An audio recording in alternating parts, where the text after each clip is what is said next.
નમસ્કાર મિત્રો આજની વિડીયોમાં વાત થશે દેશ અને દુનિયાના સુપરફાસ્ટ સમાચારની। સૌપ્રથમ વાત કરીએ તો સેનાની મોટી કાર્યવાહી। પહેલગામ હુમલાનો બદલો સેનાએ અડધી રાત્રે લઈ લીધો છે। પાકિસ્તાનમાં ઘૂસીને એર સ્ટ્રાઇક કરી અને આતંકવાદીઓના ઠેકાણાનો નાશ કર્યો। તેવામાં દેશમાં પણ સેનાએ સૌથી મોટી કાર્યવાહી કરી છે, જેમાં નક્સલવાદ વિરુદ્ધ કાર્યવાહી કરતા દેશના જવાનોએ છત્તીસગઢ અને તેલંગાણાની સરહદ નજીક બીજાપુર જિલ્લામાં 15 નક્સલીઓને ઠાર કર્યા છે। આ કાર્યવાહી મિશન સંકલ્પ હેઠળ કરવામાં આવી હતી। મિત્રો, અન્ય મહત્વના સમાચારની વાત કરીએ તો ઓપરેશન સિંદૂર પછી ભારતનો મોટો નિર્ણય। પાકિસ્તાનમાં ઓપરેશન સિંદૂરની સફળતા બાદ ભારતે મોટો નિર્ણય લીધો છે। ભારતે સુરક્ષાને ધ્યાનમાં રાખીને દેશના 9 સંવેદનશીલ સરહદી એરપોર્ટ 10 મે સુધી બંધ કરી દીધા છે। નોંધનીય છે કે બંધ કરાયેલા એરપોર્ટમાં ભુજ, શ્રીનગર, જમ્મુ, લેહ, અમૃતસર, જોધપુર, ચંદીગઢ, રાજકોટ અને જામનગરનો સમાવેશ થાય છે। મિત્રો, અન્ય મહત્વના સમાચારની વાત કરીએ તો નરેન્દ્ર મોદી સ્ટેડિયમને બોમ્બથી ઉડાવી દેવાની ધમકી મળી છે। ઓપરેશન સિંદૂર વચ્ચે નરેન્દ્ર મોદી સ્ટેડિયમને બોમ્બથી ઉડાવી દેવાની ધમકી મળતા ચકચાર મચી જવા પામી છે। ધમકી મળતા જ અમદાવાદ પોલીસના ઉચ્ચ અધિકારીઓની ટીમ અને બોમ્બ સ્ક્વોડનું સ્ટેડિયમમાં ચેકિંગ હાથ ધરવામાં આવ્યું હતું। આ અંગે સિનિયર આઈપીએસ અધિકારીએ જણાવ્યું છે કે આ ઈમેલ પાકિસ્તાન કે જે કેના નામે મળ્યો છે તે એક લાઇનમાં we will blast your stadium લખ્યું હતું। મિત્રો, અન્ય મહત્વના સમાચારની વાત કરીએ તો કડાકા ભડાકા સાથે ધોધમાર વરસાદ। અમદાવાદમાં પાણી થઈ ગયું। આખી રાત ધીમે ધીમે વરસાદ વરસ્યા બાદ વહેલી સવારથી અમદાવાદમાં મેઘરાજાએ ધમાકેદાર બેટિંગ કરી હતી।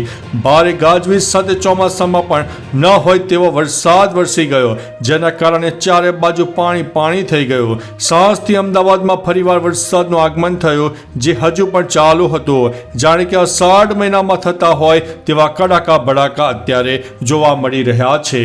મિત્રો, અન્ય મહત્વના સમાચારની વાત કરીએ તો 1971ના યુદ્ધ પછી પહેલીવાર ત્રણેય સેનાઓનું સંયુક્ત ઓપરેશન સામે આવ્યું છે।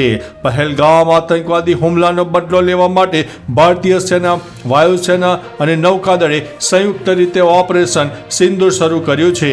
રાત્રે પાકિસ્તાનમાં આતંકવાદી ઠેકાણાઓ ઉપર 24 મિસાઇલો છોડવામાં આવી હતી। 1971ના યુદ્ધ પછી આ પહેલી વાર છે જ્યારે ત્રણેય સેનાઓએ સંયુક્ત રીતે પાકિસ્તાન સામે મોટી લશ્કરી કાર્યવાહી કરી છે। મિત્રો, અન્ય મહત્વના સમાચારની વાત કરીએ તો પંજાબના 4 જિલ્લામાં શાળાઓ બંધ। ભારતે પાકિસ્તાન પર કરેલી એર સ્ટ્રાઇક બાદ સુરક્ષા કારણોસર પંજાબના પઠાણકોટ, ગુરદાસપુર, ફાલિલ્ઝા, ફિરોઝપુર જિલ્લામાં બધી શાળાઓ બંધ રાખવામાં આવી હતી। ફાલિલ્ઝા જિલ્લા વહીવટીતંત્રએ એક ખાસ આદેશ જારી કરીને કહ્યું છે કે જિલ્લાની તમામ શાળાઓ આગામી આદેશો સુધી બંધ રહેશે। ઉલ્લેખનીય છે કે પાકિસ્તાન પર એર સ્ટ્રાઇક બાદ હવે તેના તરફથી જવાબી કાર્યવાહીની તકલીફો છે। મિત્રો, અન્ય મહત્વના સમાચારની વાત કરીએ તો ઓપરેશનનું નામ સાંભળીને આંસુ આવી ગયા। સરકારનો આભાર વ્યક્ત કર્યો છે। પહેલગામ આતંકવાદી હુમલામાં શહીદ થયેલા સંતોષ જગદોલના પત્ની પ્રગતિ જગદાલે ઓપરેશન સિંદૂર ઉપર પ્રતિક્રિયા આપતા કહ્યું છે કે આતંકવાદીઓએ આપણી દીકરીઓના સિંદૂર જે રીતે ભૂંસી નાખ્યા હતા તેનો આ યોગ્ય જવાબ છે। આ ઓપરેશનનું નામ સાંભળતાની સાથે જ મારી આંખોમાં આંસુ આવી ગયા। હું મારા દિલથી સરકારનો આભાર માની રહી છું। મિત્રો, અન્ય મહત્વના સમાચારની વાત કરીએ તો કોંગ્રેસે પાકિસ્તાન પર કરેલ એર સ્ટ્રાઇકને સમર્થન આપ્યું છે। પહેલગામ હુમલા પછી ભારતના ઓપરેશન સિંદૂર અંગે કોંગ્રેસે કહ્યું છે કે રાષ્ટ્રની કાર્યવાહી અંગે અમારું શરૂઆતથી જ સરકારને સંપૂર્ણ સમર્થન છે।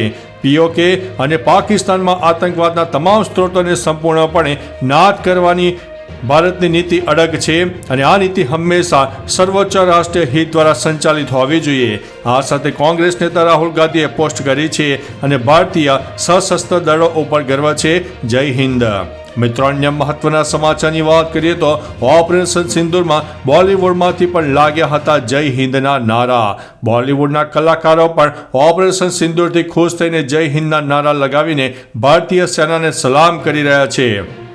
रितेश देशमुखे एक्स पर पोस्ट करी અને જય હિન્દ કી સેના, ભારત માતા કી જય। અભિનેત્રી નિમ્રત કૌરે ઇન્સ્ટા પર લખ્યો કે અમે અમારી સેના સાથે છે, આપણો દેશ એક મિશન, જય હિન્દ। પરેશ રાવલ, અનુપમ ખેર અને વિનીત કુમાર સિંહ અને રાહુલ વૈદ્યે પણ ઓપરેશન સિંદૂર અંગે પ્રતિક્રિયા આપી હતી। મિત્રો અન્ય મહત્વના સમાચારની વાત કરીએ તો ભારતે એર સ્ટ્રાઇક કરી તે આતંકી કેમ્પોની યાદી મિત્રો જાણી લો.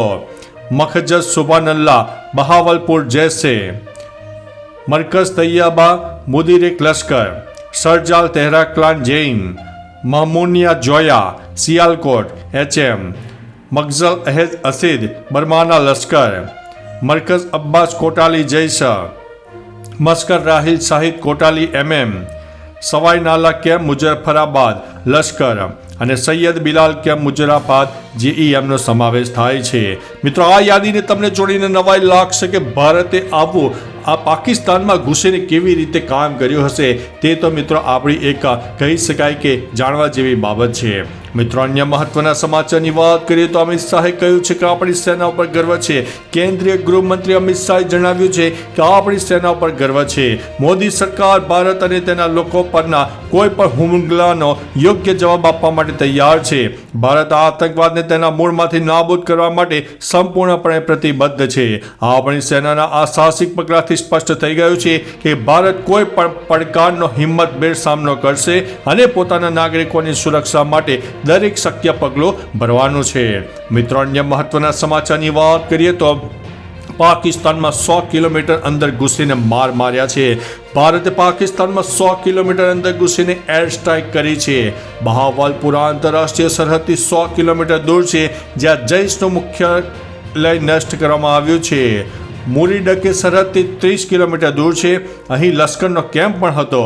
જ્યારે ગુલપુર 35 કિલોમીટર, લશ્કરી કેમ્પ 30 કિલોમીટર, બિલાલ કેમ્પ સરહદની નજીક, કોટલી નિયંત્રણ રેખાથી 15 કિલોમીટર અને બરનાલા કેમ્પ 10 કિલોમીટર દૂર છે. સરજલા કેમ્પ 8 કિલોમીટર દૂર છે. મિત્રો અન્ય મહત્વના સમાચારની વાત કરીએ તો ભારતની એર સ્ટ્રાઇક બાદ ચીનની અવરચંડાઈ સામે આવી છે. ચીનના વિદેશ મંત્રાલયના પ્રવક્તાએ પાકિસ્તાન પર ભારતના હવાઈ હુમલા પર ચિંતા વ્યક્ત કરી છે.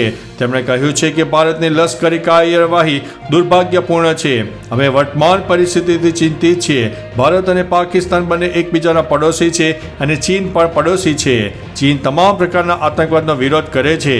અમે બંને પક્ષોને શાંતિ અને સ્થિરતાને પ્રાથમિકતા આપવા અપીલ કરીએ છીએ. મિત્રો અન્ય મહત્વના સમાચારની વાત કરીએ તો શહીદ પિતા અને પુત્રના પરિવારને એર સ્ટ્રાઇકથી શાંતિ મળી છે. પહેલગામ હુમલામાં શહીદ થયેલા ભાવનગરના યતીશ અને સ્મિત પરમારના પરિવારજનોએ ભારતીય સેનાની એર સ્ટ્રાઇકથી સાચી શ્રદ્ધાંજલિ ગણાવી છે. કાજલબેન પરમારે કહ્યું છે કે પતિ અને પુત્રને ન્યાય મળ્યો છે અને તેમના આત્માને શાંતિ મળશે. તેમણે વડાપ્રધાન નરેન્દ્રભાઈ મોદી અને સેના ઉપર ગર્વ વ્યક્ત કર્યો છે. મોટા પુત્રએ જણાવ્યું કે માત્ર 15 દિવસમાં જ મોદીએ જવાબ આપી દીધો છે. મિત્રો અન્ય મહત્વના સમાચારની વાત કરીએ તો આવી અફવાઓ પર ધ્યાન ન આપો. મોડી રાત્રે ભારતે પાકિસ્તાન ઉપર હવાઈ હુમલા કર્યા ત્યારથી પાકિસ્તાનમાં અફરાતફરીનો માહોલ છે. આ વચ્ચે પાકિસ્તાનીઓ દ્વારા ખોટા દાવા કરવામાં આવી રહ્યા છે. એક એવો મોટો અને ખોટો દાવો કરાયો છે કે પાકિસ્તાની વાયુસેનાએ શ્રીનગર એરબેઝને નિશાન બનાવ્યો, પણ મિત્રો આ વાત ખોટી છે. શેર કરેલો વિડીયો જૂનો અને ભારતનો પણ નથી. તેની તપાસ કરતા જણાવ્યું છે કે આ વિડીયો 2024માં પાકિસ્તાનના ખૈબર પખ્તુનખ્વામાં થયેલા સાંપ્રદાયિક અથડામણનો જોવા મળ્યો છે.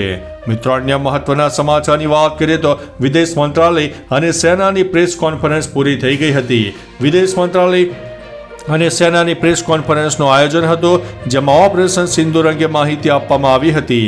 આ માહિતી સેનાની નારી શક્તિ દ્વારા અપાઈ હતી, પણ કોઈ સવાલ જવાબ કરવામાં આવ્યા નહીં. અંતે વિદેશ સચિવે જણાવ્યું કે તેઓ ટૂંક સમયમાં વધુ માહિતી સાથે ફરીથી મળશે. પ્રેસ કોન્ફરન્સમાં કર્નલ સોફિયાએ જણાવ્યું હતું કે રાત્રે 1 વાગ્યે અને 5 મિનિટથી 1 વાગ્યા અને 30 વાગ્યા સુધીમાં ઓપરેશન સિંદૂર ચાલ્યું હતું. મિત્રો અન્ય મહત્વના સમાચારની વાત કરીએ તો ભારતમાં પહેલીવાર આવું થયું. ઓપરેશન સિંદૂર પર સેનાની પ્રેસ કોન્ફરન્સમાં પહેલીવાર આર્મી, એરફોર્સની મુસ્લિમ હિન્દુ મહિલા અધિકારીઓ એક સાથે હાજર રહી હતી. આ દરમિયાન કર્નલ સોફિયા કુરેશી અને વિંગ કમાન્ડર વ્યોમિકા સિંહે ઓપરેશન અંગે માહિતી આપી હતી. તેમણે જણાવ્યું છે કે આ ઓપરેશનમાં લોન્ચ પેડ, તાલીમ કેન્દ્રોને નિશાન બનાવવામાં આવ્યા છે. સવાઈ નાલા મુજફ્ફરાબાદમાં લશ્કરનું તાલીમ કેન્દ્ર હતું. છેલ્લા 3 દાયકાથી પાકિસ્તાનમાં આતંકવાદીઓનું નિર્માણ પણ થઈ રહ્યું હતું. તો ચાલો મિત્રો, ફરીથી દેશ અને દુનિયાના સુપરફાસ્ટ સમાચાર લઈને મળતા રહીશું. ત્યાં સુધી અમને રજા આપશો. નમસ્તે.